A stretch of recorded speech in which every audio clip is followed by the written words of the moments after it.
Thanks for joining Aso Briefing today. I am Haris Sidi Suraju. Our top stories. Federal government reiterates commitment to resolving ASU issues, warns against disrupting the academic calendar. House of Representatives commences investigation into alleged mismanagement of oil spill cleanup funds in Niger Delta. Corps Marshal calls for passenger vigilance after fatal road crash in Obajana. And on business, Nigeria, Saudi Arabia fortify economic partnerships. You are watching Aso Briefing. Watch us live on DSTV channel 392, Star Times TV channel 127, and Free TV channel 507. We are also on the UHF band on channel 38. We now go ahead with details of all our stories. We start with educational matters, where the Minister of Education, Dr. Maruf Tunji Alausa, and the Minister of State for Education, Professor Suwaiba Said Ahmed, have jointly reaffirmed the unwavering commitment of the federal government to constructive engagement with the Academic Staff Union of Universities, ASU, towards a sustainable resolution of all outstanding issues affecting the university system. The minister stated that the federal government has demonstrated sincerity in its dialogue with the union, noting that virtually all the concerns raised by ASU have been addressed. These include the introduction of a big percentage of teaching allowance and significant improvements in the conditions of service of academic staff. The few remaining matters are those that rightfully fall within the jurisdiction of the governing councils of the respective universities. They noted that though the government is making all efforts to resolve all the issues and ensure that students remain in school, ASU is not operating with the same zeal. The statement reassured Nigerian students, parents, and the general public that the federal government is firmly committed to maintaining industrial harmony in the tertiary education system. Now, the federal government has extended the Nasarawa Total Road to Abaji town in the FCT. The Minister of Works, Senator David Umahi, made this known when he led a high-powered delegation from the ministry on an inspection tour of key road projects in Nasarawa State. The Works Minister informed that the soon-to-be awarded Rescope Kefi Nasarawa Total Abaji Road contract originally cost 73 billion naira, covering an initial 43.65 kilometer stretch, adding that, however, the initial scope has now been reviewed and extended to 137 kilometers, reaching Abaji town in the FCT, following the directive of President Bola Ahmed Tinubu under a special funding arrangement. Axis is because of the market. We have market trading on the road in a number of locations. Our inspection today, we are going with the governor of Nasarawa State. If the governor will do the demolition to create additional carriageway, yes, we fix additional carriageway over those locations, and there will be no more traffic on those locations. Yes. At the site of the reconstruction and expansion of Maraba Kefi dual carriageway, the minister expressed serious concerns about the slow pace of work and lack of adherence to engineering specifications. He therefore informed the contractor that after several warnings, the ministry is left with no choice but to revoke the contract. The Works Minister further directed that the project should be awarded to a local contractor with a proven track record who will be mobilized to complete the concrete shoulders and other pending works. This controversy of cost per kilometer, I've told you that this project is about 43, but we have increased it to utilize the money that is, given for the project by the last administration, which was 73 billion. So we've increased it to about 45, kilometer. By now, if we are doing surface dressing on the shoulders, the cost will be different. If we are doing, using asphalt on the shoulders, the cost will be different. If we are using concrete as we are using, the cost is different. Now, the redesign of the pavement is also different because we are putting 10 cm of stone base and put another 10 cm of stone base, with cement in it. If we don't do this, the cost will be different. So, in his remarks, the Minister of State for Works, Bello Mohammed Goronyu, restated that the present administration is determined to deliver quality infrastructure that will stand the test of time as well as improve the quality of life of all Nigerians. A situation whereby we engage foreigners coming here to, hold a particular project for eternity and then to put our people in serious problem, it's unacceptable.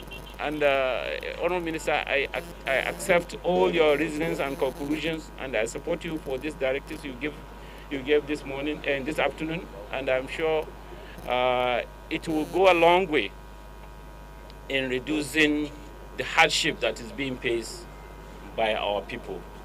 And this is in line with the President's directives that we should do everything possible to ensure that we put the lives of the people of Nigeria first before anything. At the site of the emergency repairs of the damaged Kelfi flyover, the minister informed the Nasarawa State Governor and his entourage, Engineer Abdullah Hisili, that President Tinubu has approved funds for its repairs.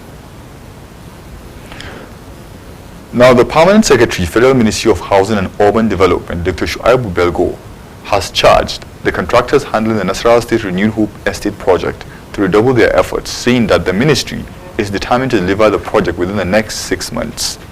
The Permanent Secretary gave the charge and the summons during an inspection visit to the site of the project in Lafia, Nasarawa State. He expressed concern over the slow pace of work by the contractors, observing that while the road layout has been well constructed and the electricity and water supply project are progressing steadily, the building construction works have suffered noticeable setbacks, giving an impression of near abandonment. Dr. Belgo directed the Federal Controller of Housing Nasarawa State Field Office to liaise with the Nasarawa State Government to expedite the reallocation of land previously affected by gully erosion. He reiterated the commitment of the ministry to the Renewed Hope housing agenda of President Bola Ahmed Tinubu's administration, assuring that every effort will be made to ensure the timely completion and quality delivery of the project for the benefit of Nigerians. Earlier, the Federal Controller of Nasarawa State, Town Planner Bashiru Garba, told the Permanent Secretary that part of the delay was due to gully erosion that affected part of the land initially allocated by the Nasarawa State Government, disclosing that another site has since been provided by the state as replacement. Town Planner Garba further stated that the Nasarawa State Renewed Hope Estate comprises 250 blocks and that so far about 125 blocks comprising the different categories of the housing units are currently at about 30% completion. Now, the House of Representatives has pledged to ensure accountability, transparency and justice for affected communities as it commences investigation into the alleged mismanagement of oil spill cleanup funds in the Niger Delta. Chairman of the committee, Mr. Okwulupum Ete, gave the assurance during the inauguration of an ad hoc committee to handle the investigation at the weekend. He said the committee's establishment reflects the House's unwavering commitment to environmental justice and responsible management of public resources. Mr. Ete expressed gratitude to the leadership of the House for the confidence reposed in him and members of the committees, describing the assignment as a significant national responsibility aimed at addressing years of neglect and environmental degradation in the region. The lawmaker assured that the probe would not be a witch hunt, but a sincere effort to restore accountability and deliver justice to the people of the Niger Delta. Speaker of the House, in his remarks to the representative, the Chief Whip, Mr. Usman Kumu, charged the ad hoc committee to, among other things, determine the managerial competence of those entrusted with the cleanup funds. Now, on medical matters, the Federal Medical Center, FMC Jabi Abuja, in collaboration with the Purple Hands Empowerment Initiative, has held a 2-day outreach to commemorate this year's World Mental Health Day, focusing on the theme, Access to Services, Mental Health in Catastrophe and Emergencies. Day one of the event featured a mental health work and sensitization activities at the FMC Jabi premises, with participants receiving lectures on trauma, coping strategies, and the importance of early intervention in mental health crisis. The second day took the theme to the Kuchiguru Internally Displaced Persons Camp in Abuja, where residents were offered free mental health screening, counseling, and resilience training. Speaking during the outreach, Dr. Olubenga Abiodun, Deputy Head of Clinical Services in charge of research and training at FMC Jabi, who represented the Medical Director, Professor Saad Ahmed, said the outreach reflects the hospital's commitment to community engagement and social responsibility. We are very, very passionate passionate about community engagement, and we've, as part of our social responsibility to communities around us, we go to these communities using the agencies of many departments and units to sensitize community members, to create awareness, and to provide them with free healthcare services. Because in whatever healthcare plan that any agency or government or even private organizations may want to undertake, sustainability is key. And so going forward, we, through the Department of our Department of Mental Health, will be partnering with local PHCs, primary healthcare centers here, to train them on how to offer mental health care services, and from time to time, send some of our residents, or our healthcare workers to follow up, on healthcare services that are given in this community. For Dr. Brenda Marks and Duagbe, founder of Purple Hands Empowerment Initiative, the collaboration underscores the importance of integrating mental health into broader community development and empowerment initiatives. Also speaking, Professor Tayo Latif Sheikh, former president of the Association of Psychiatrists in Nigeria and convener of the Nigerian Suicide Prevention Advocacy Working Group, described the outreach as a significant milestone in promoting mental health discourse at the grassroots. I think, like I said earlier, it's quite fulfilling for me that in my lifetime I'm seeing mental health being discussed openly at the local community level in this manner. I'm so happy with the development. The aim actually is about creating access. That is the theme, creating access for mental health care, especially in communities like this. For us to be able to create access, the first step is awareness, making people understand what is mental health, what is mental illness, and where service is available, and the need for them not to be ashamed to be able to express themselves and go and take the services available. The two-day event concluded with counseling sessions and resilience training for residents of the Kuchiguru IDP camp, with participants expressing appreciation for the rare opportunity to access professional mental health support. The commemoration of World Mental Health Day this year highlights a growing recognition of the mental health crisis in Nigeria, particularly in emergency and displacement settings, and the urgent need for sustained collaboration between government, institutions, and civil society to ensure access to quality mental health care for all. Now moving to the nation's capital, where the FCT chairman of the All Progressive Congress, Alhaji Abdul Malik Usman, has condoled with the immediate past speaker of the Nasarawa State House of Assembly, Alhaji Ibrahim Balaraba Abdullahi, over the death of his elder sister, Hajia Zainab Abdullahi.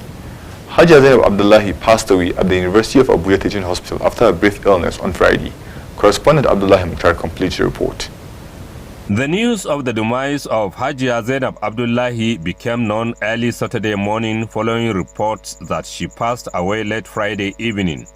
Sympathizers trooped into the residence of the former speaker Alhaji Ibrahim Balarabe Abdullahi early Saturday to commiserate with him.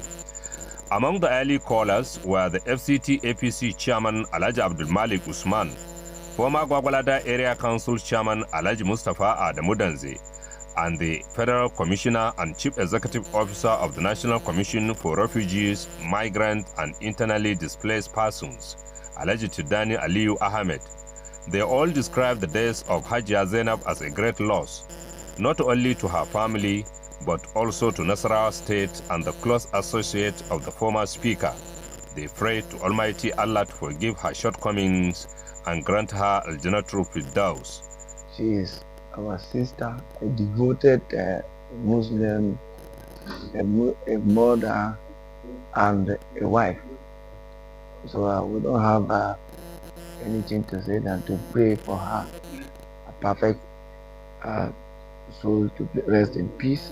We lost our sister this morning, and that is why we are here to express our sincere, heartfelt of the lost. And it is our warmest prayer that her gentle soul will rest in Jannatul Firdaus. Losing somebody is very serious. If you lose somebody, but if people are around you, come together to condole with you, you have a peace of mind, rather than just allowing the bereaved to remain in isolation. Alhaji Ibrahim Baralabe Abdullahi, former Speaker, Nasarawa State House of Assembly, appreciated all those who came to console him, praying that Allah reward them abundantly and grant them safe journeys back to their various destinations. It was indeed a show of love. I will not take this for granted.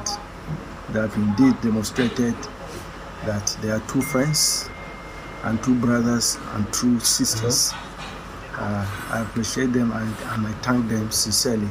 Other sympathizers included the Gwagwalada PDP chairmanship candidate for the forthcoming FCT area council elections, Comrade Mohammed Kasumu Ikwa, and that of the All Progressive Congress candidate Alhaji Usman Yahaya, among several other politicians and associates.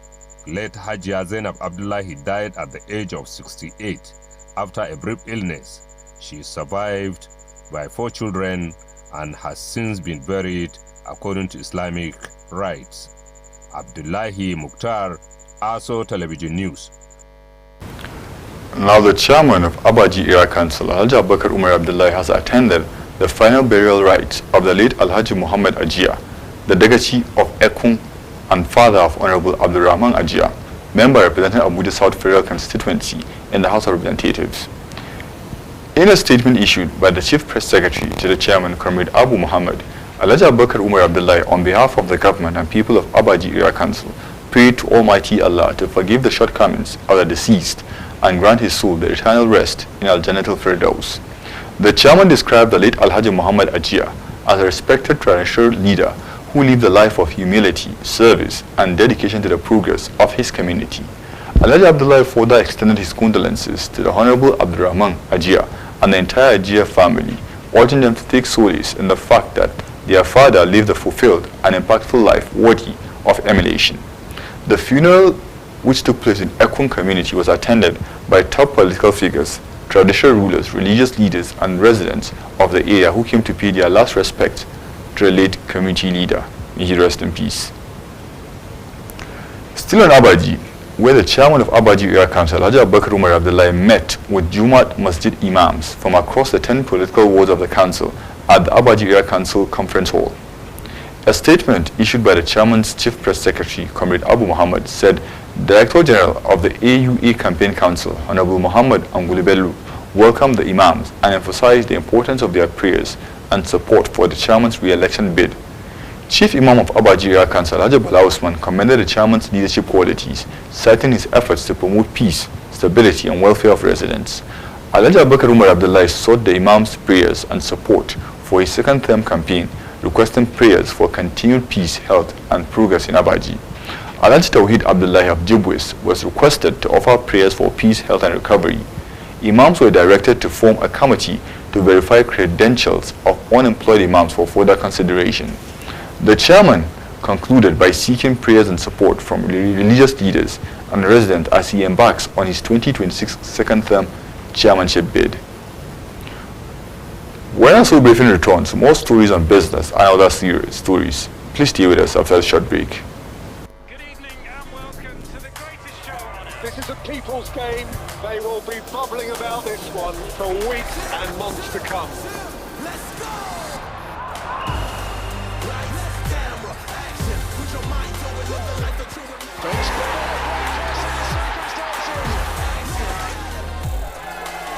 Stay connected. Stay with us, starting from Yanga and Jolly. You are watching Aso Briefing. Watch us live on DSTV channel 392, also on StarTimes TV channel 127 and Free TV channel 507. We are also on the UHF band channel 38. We continue with the news. The Corps Marshal Federal Road Safety Corps, Shehu Muhammad, has urged passengers to remain vigilant and proactive in cautioning or reporting drivers who exhibit reckless behavior behind the wheels. A statement by ACP Olusegun Ogungbemide said the Corps Marshal stated this in the wake of a tragic road accident which occurred on Friday, October 10, 2025, along the Obajana-Lokoja route at Apamaru, resulting in the deaths of 10 passengers and injuring 11 others. The crash involved a white Toyota Hiace commercial bus carrying 21 male passengers. According to the corps, the accident was caused by speeding and wrongful overtaking by the driver during a night journey where the driver lost control, leading to the fatal crash. The FRC says the injured have been taken to Fisayo Hospital in Ogbajana, while the deceased were released to their families for burial according to Islamic rites. Corps Marshal Shehu Muhammad expressed deep sorrow over the incident and warned that night travel, speeding, and reckless overtaking remain major causes of fatal crashes in Nigeria. He urged commercial vehicle operators to adhere strictly to safety regulations while encouraging passengers and all road users to report unsafe driving by calling the FRC toll-free number 122 or notifying the nearest patrol team. The FRC emphasizes that road safety is a shared responsibility and proactive vigilance can save lives. Now moving on, the Nigerian Space Management Agency NAMA has received national recognition for its outstanding commitment to integrity, transparency, and efficiency in the aviation sector. At the 2025 Summit and Awards held in Abuja, the Center for Ethical Conduct Orientation and Empowerment, CECOE, honored NAMA with the National Integrity Leadership and Development Award, naming it the most efficient aviation agency in the country. The award citation praised NAMA for setting new standards in aviation safety and operational excellence, attributing its success to the visionary leadership of its managing director, Engineer Ahmed Umar Farouk. The center described Farouk as a visionary technocrat and reformer whose ethical leadership continues to transform Nigeria's aviation infrastructure. Also recognized was NAMA's Director of Public Affairs and Consumer Protection, Dr. Abdullahi Musa, who received the Individual Integrity Award for his dedication to promoting transparency and accountability in public communication and stakeholder engagement. The awarding body is a leading organization committed to fostering ethical leadership and integrity across Nigeria's public service. Now moving on, the Rotary Club, the Rotary International District 9127 has reaffirmed its unwavering commitment to the global eradication of polio, declaring that the organization will not relent until the disease is completely wiped off the face of the earth. The report. The district governor, the impatient Joy Okuru, made this bold declaration during an interview with journalists at a police sensitization program organized by the Rotary Club of Abuja Unity in Lucy, Akaranta, a suburban community in Abuja. The event was aimed at raising awareness on the importance of immunization and correcting misconceptions about the disease. Eguari cultural dancers, and all of them wore polio t-shirts. That is end polio, because that's what we are fighting now. We want to end polio totally on the surface of the earth because of the devastating nature of it. It deforms children. So they all came out in that t-shirts, including the club members, which is very, very interesting and amazing. Also speaking at the event, the district polio chair for Abuja, Dr. Khadijat Kubarat Yusuf, reiterated that the fight against polio remains a global priority for Rotary International. Partners to come and join us in still spreading awareness for polio, because until Afghanistan and Pakistan is polio free, every child is still at risk. This is what Abuja Unity have just demonstrated. They are in the Duse Alaji axis. They brought in the traditional dancers. And you know how much those can attract attention to activities. This is massive awareness creation. In her remarks, the president of the Rotary Club of Abuja Unity, Rotarian Dr. Uchi Anam Mabu, expressed joy over the success of the outreach and described it as a part of the club's contribution to marking the World Polio Month. We have gone out to go and sensitize people about polio, the menace of polio, so that people will be aware from 0 to 5 years you're supposed to vaccinate your child to avoid besides having polio, and polio can cripple children. So, and then because district governor came around, we were supposed to also commission our signage, which is outside there. People know that there's a Rotary Club meeting here every Sunday. Members of the club who participated in the outreach pledged to take the campaign to remote communities within the Federal Capital Territory in the coming weeks, emphasizing Rotary's grassroots approach to eradicating polio. This Duse Makaranta is a densely populated area where indigents that need to know and that need to be enlightened about the danger in polio and what should be done to also prevent polio. They are all here. We have achieved that. That there is a need for their children between 0 and 5 years to be vaccinated against polio. They need to know the impact of polio on their children. They need to know that it is not a spiritual attack. It is something that can be stopped by a simple vaccine. The event was rounded off with a colorful cultural dance by indigents of the host community who joined Rotarians in solidarity for a polio-free world. For Aso Television News, I am Haris Sidi Siraju.